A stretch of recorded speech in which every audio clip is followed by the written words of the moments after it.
Funding for this program is provided by Annenberg CPB to advance excellent teaching. It was an oasis, a garden between two of God's rivers, a place of fantastic gods, sacred surrealism, and ruthless pragmatism.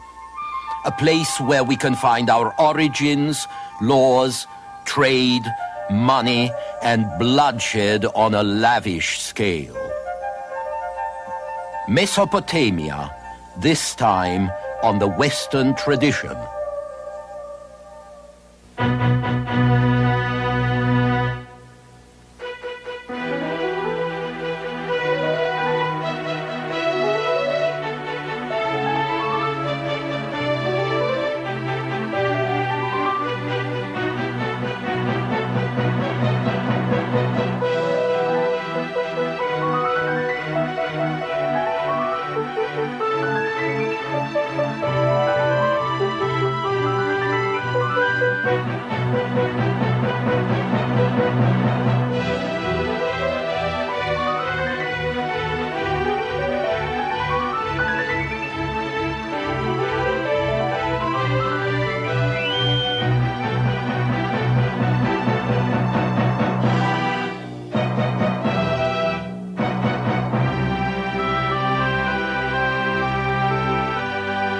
And now UCLA Professor Eugen Weber's continuing journey through the history of Western civilization.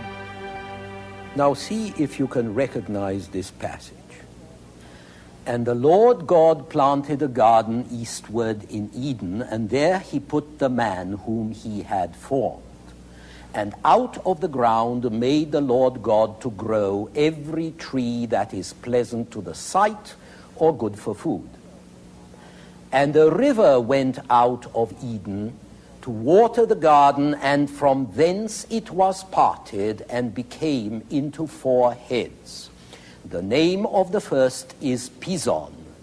The name of the second is Gihon. The name of the third river is Hiddekel. That it is which goeth towards the east of Assyria. We call it the Tigris. And the fourth river is Euphrates. Now, of course, this is a passage from the book of Genesis, and it reproduces the image of the garden, an oasis between God's third and fourth rivers, the garden where the first men lived with the animals in the midst of a generous nature that posed no problems. Yet, it was paradise. And paradise is another name for a garden. And this paradise was ancient Mesopotamia, the land between the rivers. But Mesopotamia and the lands around it, from the Black Sea to the Persian Gulf, from the Iranian plateau to the Mediterranean, were a paradise in the shadow of natural disasters, just as the Garden of Eden was paradise in the shadow of the fall. The region had torrential rains like these. The Egyptians talked about a Nile in the sky. It had hurricanes, terrible sandstorms, uncontrollable floods, as we know from the story of the Great Flood, which the Israelites got from a Babylonian epic. And when nature was making life hard and unpredictable, people were with fire and sword. The Nile Valley in Egypt was never a highway for invaders. The sea lay at one end, unorganized savages at the other, so Egypt was able to develop its civilization without continuous warfare. But the Tigris and the Euphrates are great natural highways, not only for trade, but also for the movement of armies and the migrations of peoples. And so the Mesopotamians were both soldiers and traders. Their realism, their cruelty, their ruthlessness can be explained in part by their geographical circumstances, and so can their gods. Terrible, unpredictable, and likely to manifest themselves in unpleasant ways. The beginnings of a great many things we use today can be found in a small area, no bigger than Denmark, on the Tigris-Euphrates delta, which we know as Sumer. Even their endless wars, especially their wars, sparked technological innovations and spurred social, cultural, and economic change. It was in Sumer, through drainage and irrigation, that the first villages of reed huts and adobe became cities by the 4th millennium BC. The founders of this first Mesopotamian civilization were called Sumerians. It's in this general area that we think the wheel first appeared, adapted from the potter's wheel and replacing the sledges that were used to transport heavy loads. Around 2000 BC, someone invented spokes, which made the wheel much lighter, and later still the axle was invented, and so people in the Near East were the first to hunt and make war in chariots, which gave them a significant advantage. By the time history begins, that is, by the time we start to have written records around 3000 BC, we find not only cities in Sumer, but also vast temples and a complicated social structure headed by priests. The social cement is provided not by a river and its water, as in Egypt, but by the temple, which rules and dominates the community, which dominates the countryside, and around which a city grows. The construction of a temple was a cooperative task. The labor de centenas de pessoas tinha que ser coordenado, dirigido, tudo planejado com precisão. E, na verdade, o esboço de um templo ou edifício era feito com cordas antes que fosse iniciado o trabalho.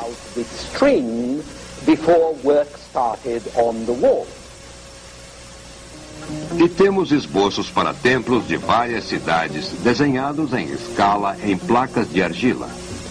Os sumérios acreditavam que tais projetos eram criados pelos próprios deuses e revelados a eles em sonhos.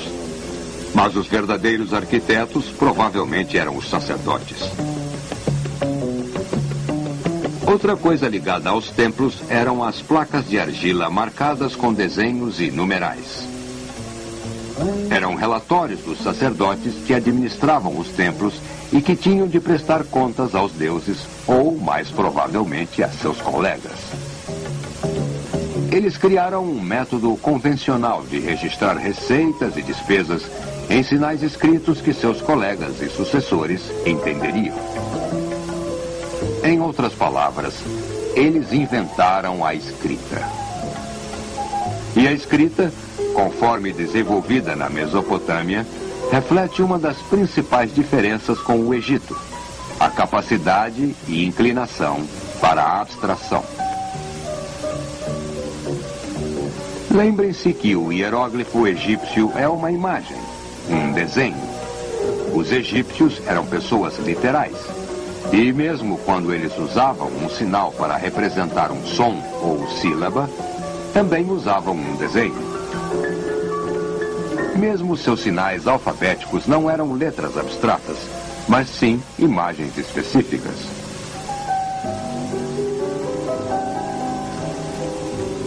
Mas os sucessores dos sumérios, os semitas, deram mais um passo adiante. O povo semita havia mudado do deserto árabe para a Mesopotâmia no 3º milênio e logo havia absorvido a cultura sumeriana. Foram eles que combinaram as formas alfabética e gráfica num único sistema de sinais abstratos que substituíram desenhos literais. Muitas estátuas sumerianas também eram abstratas, e os povos mesopotâmicos também eram bons em matemática, enquanto os egípcios eram mais literais e concretos.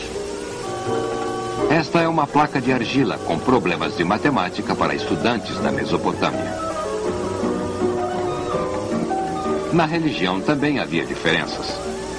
A sociedade egípcia procurava imitar o que era divino, mas, na verdade, inventou um mundo divino que era uma cópia do mundo real, sendo apenas mais grandioso. Isto é algo que também iremos encontrar na antiga Grécia. Os semitas, por outro lado, criaram um mundo divino, que era muito peculiar e com uma divindade à parte. Eles usavam deliberadamente um tipo de surrealismo sagrado para afastar-se do realismo, enfatizando o aspecto fantástico de seus deuses com grandes olhos hipnóticos e atributos não humanos. Pode-se dizer que, enquanto os egípcios tentavam capturar a diferença entre o humano e o divino, aumentando a escala das coisas, isto é, fazendo maiores tumbas, estátuas e imagens, os semitas buscavam qualidades de mistério, fantasia e essência.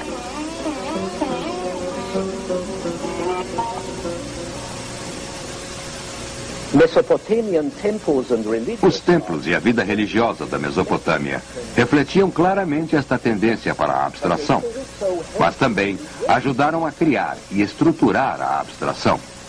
E isso ocorreu porque as sociedades da Mesopotâmia centravam seus serviços ao templo, aos deuses e aos sacerdotes, pelo menos no início.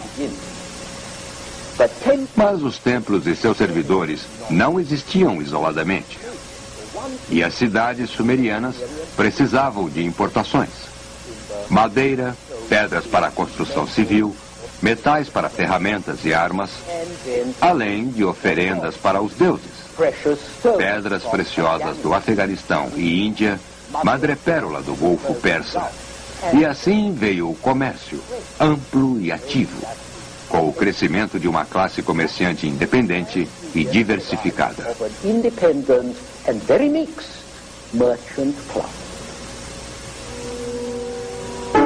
As caravanas e navios mercantes da época eram grandes agentes para a difusão de cultura. Artesãos livres viajavam com as caravanas, buscando um mercado para suas habilidades. Os escravos faziam parte das mercadorias, já que inimigos derrotados eram mais úteis vivos do que mortos. E todo esse pessoal, escravos, membros de caravana ou tripulações de navios, tinham que ser acomodados em outras cidades. Estrangeiros que iriam buscar os confortos de suas próprias religiões, assim como ocorre hoje em dia. Artes e utensílios eram facilmente difundidos. O machado encaixado dos artesãos da Mesopotâmia, por exemplo, que foi um grande avanço em relação ao modelo antigo, preso por cordas. Seus machados chegaram ao Mar Negro e a Troia. Suas rodas de olaria mais rápidas, que faziam jarras como esta, chegaram à Índia, Grécia e Egito. E este último também adotou as técnicas de confecção de vidro da Mesopotâmia 1000 anos após terem aparecido por volta de 2500 a.C. Talvez o mais importante. Metalúrgicos da Mesopotâmia e da Anatólia ao norte descobriram como usar fornalhas para derreter minérios. Cobre no 4º milênio, bronze no 3º e ferro no 2º. Isso trouxe lindos objetos à região. Mas também utensílios bélicos como o capacete. Metais mais fortes fazem melhores armas, uma vantagem sobre os vizinhos na guerra e também no comércio, pois tudo que você faz melhor que os outros pode ser vendido. O comércio também criou populações mais mescladas nas cidades da Suméria, porque comerciantes, artesãos e escravos moviam-se de um lugar a outro. Assim, o princípio sanguíneo das sociedades primitivas, em que todos os membros têm um ancestral comum, tornou-se uma espécie de ficção. Como resultado, o controle do templo sobre uma cidade era menos rígido, e o deus ou deuses que governavam através de sacerdotes foram substituídos por um governador ou rei que governava em nome de um Deus. Vocês podem considerar esta distinção sutil, mas foi um primeiro passo para o poder secular, não um poder sagrado ou sacerdotal, mas sim o poder de leigos. Embora os governantes seculares acabassem declarando-se semideuses, eram basicamente vistos como representantes de um Deus, encarregados de aplicar sua vontade.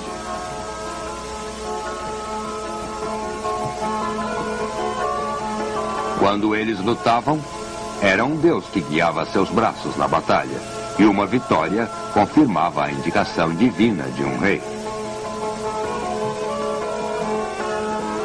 E quando eles legislavam, apenas interpretavam e aplicavam as leis que os deuses haviam criado para os homens.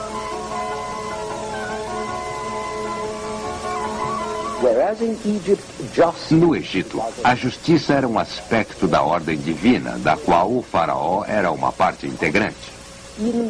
Na Mesopotâmia, assim como em Israel, a justiça era uma expressão dos comandos de Deus, da vontade divina, conforme escrito por um homem em quem Deus confiava, como, por exemplo, Moisés.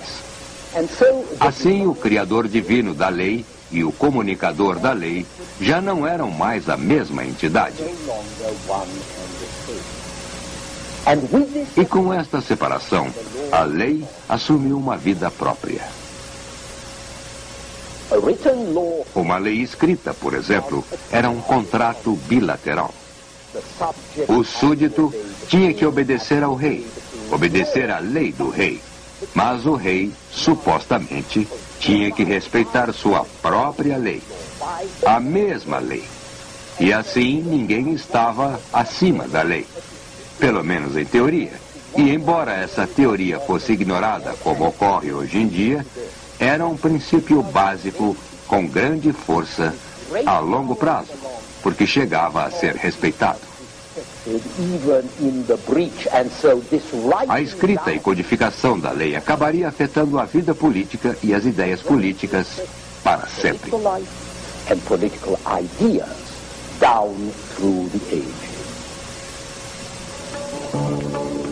Mas na época, os reis da Mesopotâmia eram em grande parte senhores de guerra, uma tarefa que devia mantê-los muito ocupados, já que a guerra tinha um papel muito relevante nas sociedades antigas.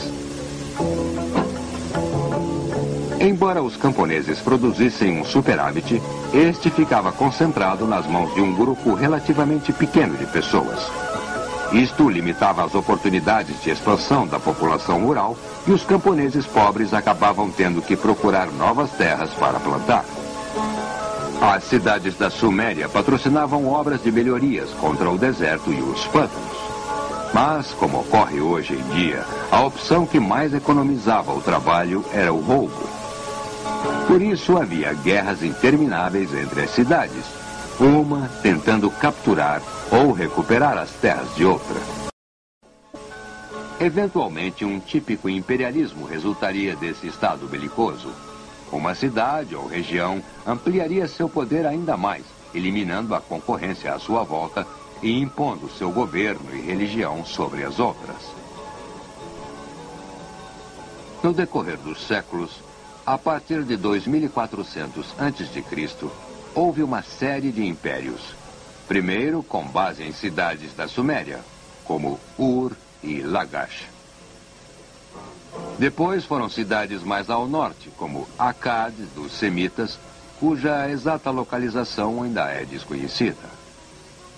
A seguir, veio a Babilônia, a capital de um povo semítico, os Amoritas. A Babilônia era o grande centro comercial da região. Havia um número incrível de idiomas e dialetos que se ouvia nas ruas e mercados, o que inspirou a lenda da Torre de Babel. Embora o protótipo do templo em espiral, ou zigurate, tenha sido criado pelos sumérios.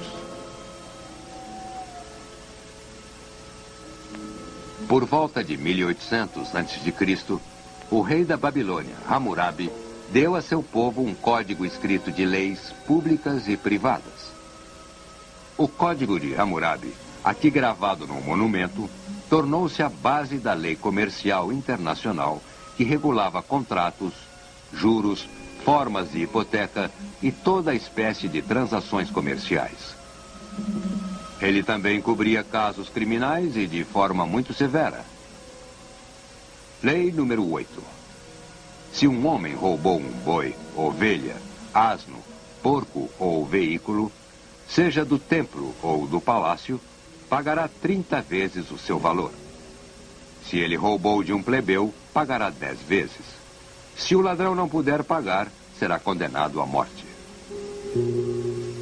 Lei número 110. Se uma sacerdotisa, uma mulher de Deus que não esteja vivendo em convento, abriu a porta de uma taverna ou entrou na taverna para beber, essa mulher será queimada. Lei número 196. Se um homem causou a perda de um olho de um cavalheiro, isto fará com que ele perca um olho. Assim, a civilização da Mesopotâmia foi a primeira a criar coisas que hoje consideramos banais, incluindo o conceito de olho por olho, dente por dente. Tanto suas leis como sua escrita padronizada, que preservou as leis, surgiram de práticas comerciais, pois eles tinham que registrar seus acordos e tinham que fazer prevalecer tais acordos. Foram também os sumérios que desenvolveram pesos e medidas necessários ao comércio e extremamente úteis para a contabilidade de templos e obras públicas. Enquanto isso, a organização da população urbana exigia uma divisão mais precisa do tempo do que era comum numa simples aldeia. Por isso, os sumérios dividiram dia e noite em 12 horas cada, de onde vêm nossas 24 horas, e criaram instrumentos para medir esses intervalos. Na Suméria e Babilônia, o ano foi dividido em semanas de 7 dias, um conceito depois assumido pelos judeus que traria uma inovação, reservando um dia para repouso. E, finalmente, os sumérios e seus primos rio acima inventaram uma medida que chamamos de dinheiro. Nessa época, o intercâmbio de produtos e serviços tinha um papel realmente importante na nova economia, e um padrão comum era necessário para que diferentes tipos de mercadorias pudessem ser medidos em valores específicos, baseados nesse padrão comum, que é o dinheiro. Qual é o valor de uma vaca, afinal? De um pote ou escravo? E este padrão convencional de valor também serviria como um meio de intercâmbio para a compra de mercadorias e pagamento de serviços, ou seja, de salários. O primeiro padrão usado parece ter sido a cevada, que representava a fonte de vida. Na verdade, salários e aluguéis foram pagos com muita frequência em medidas de cevada por um par de milhares de anos, inclusive na época do Código de Hammurabi, por volta de 1800 a 1700 a.C. Mas então o metal, ou seja, a prata, e para os valores menores o cobre, passou a ser visto como o meio mais conveniente para o intercâmbio. No 8º século a.C., os reis assírios começaram a emitir barras de prata cunhadas, e no 7º século a.C., os reis da Lídia passaram a cunhar moedas, como esta. Mas no início as unidades de prata ou cobre usadas no comércio não eram moedas, e sim volumes de metal que eram pesados, o que era um pouco incômodo.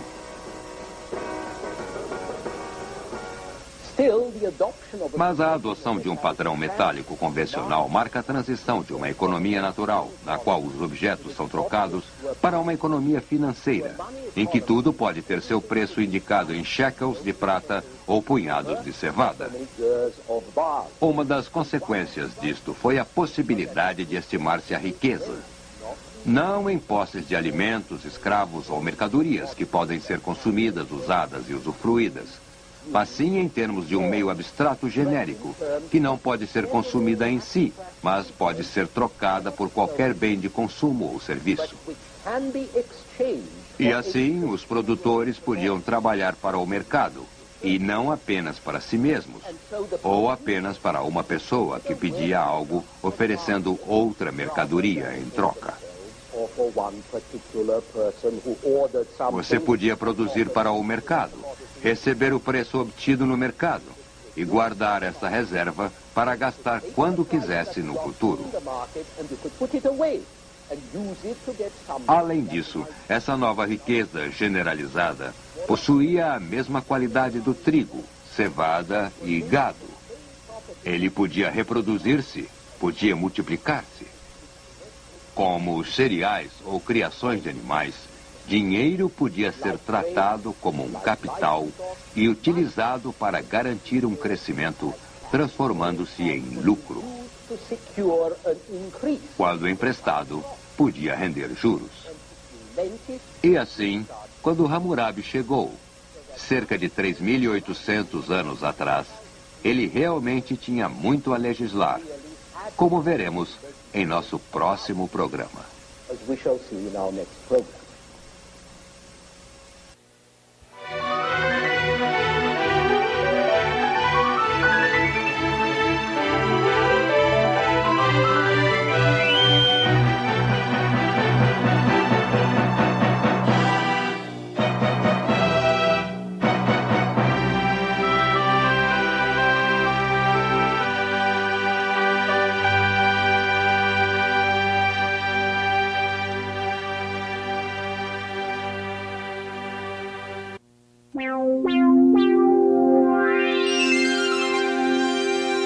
Funding for this program is provided by Annenberg CPB to advance excellent teaching.